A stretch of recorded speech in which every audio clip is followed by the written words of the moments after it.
Pada video kali ini, saya akan menceritakan kisah inspiratif Ibu Susi Pujiastuti sebagai salah satu pengusaha sukses di Indonesia. Ibu Susi lahir pada 15 Januari 1965 di Pangandaran, Jawa Barat. Ayahnya bernama Haji Ahmad Karlan dan ibunya bernama Hajah Suwo Lasminah. Keduanya berasal dari Jawa Tengah. Keluarga Ibu Susi memiliki usaha ternak, memperjualbelikan ratusan ternaknya dari Jawa Tengah untuk diperdagangkan di Jawa Barat. Setelah mengenyam pendidikan hingga tingkat SMP, beliau melanjutkan pendidikannya ke SMA Negeri 1 Yogyakarta, namun berhenti di kelas 2 karena dikeluarkan dari sekolah akibat keaktifannya dalam gerakan golput.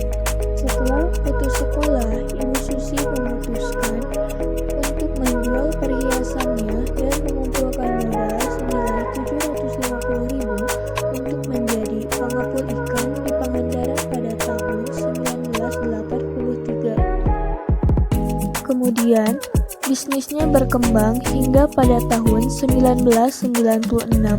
Lalu beliau mendirikan pabrik pengolahan ikan PT ASI Pujiastuti Marine Product.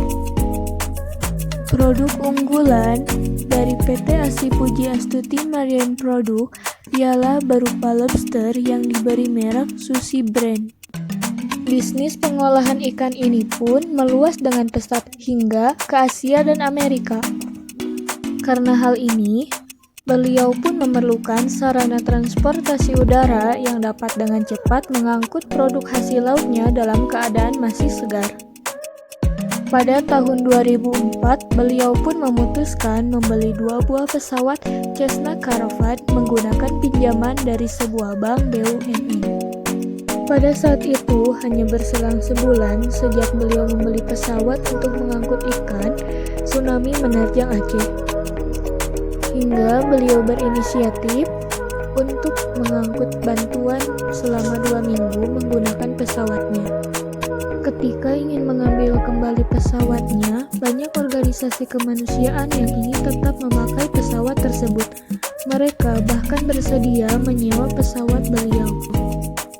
Dari sini, Ibu Susi kemudian berpikir untuk secara serius terjun ke bisnis penerbangan. Sampai tahun 2012, perusahaan penerbangan milik Ibu Susi telah mengoperasikan setidaknya 50 pesawat berbagai tipe. Kemudian, Ibu Susi Pujiastuti ini ditunjuk sebagai menteri di Kementerian Kelautan dan Perikanan yang telah ditetapkan secara resmi pada 26 Oktober 2014. Untuk menghindari konflik kepentingan antara dirinya sebagai menteri dan sebagai pemimpin bisnis, beliau melepas semua posisinya di perusahaan penerbangan Susi Air dan beberapa posisi lainnya.